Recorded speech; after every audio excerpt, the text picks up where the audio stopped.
გამარჯობათ მეგობრებო. ჩვენ ხარ ვიყოფებით ჩრდილოეთ კვიპროსში. მე და ვახტანგ ფაციაშვილი.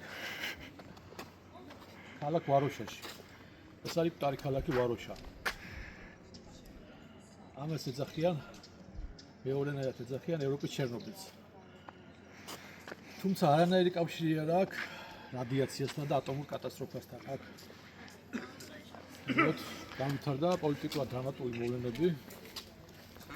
ბერძნულ ენოვან კვიპროსელებს შორის და თურქულ ეროვან კვიპროსელებს შორის მოხდა კონფლიქტი. მის შემდეგაც შემოვიდა თურქეთის ჯარები და ოკუპირება მოახდინა ამ ქალაქს. ეს არის მკვდარი ქალაქი ვაროშა, მოჩვენების ქალაქი ზედა.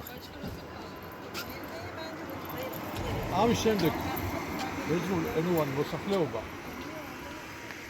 უბრალოდ ადგა წავიდა, ამ თლიან ქალაქი გაიცალა. და როგორც პრიპიატი, ალბათ პარალელი მასში მდგომარეობს, პრიპიატი ისე დარჩა, ესე გაყინული დროსა და სივრცეში.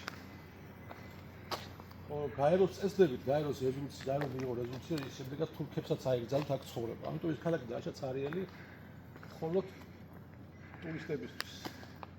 აი ვახო გადაიღეთ ტურისტული ჯგუფები მოძრაობენ.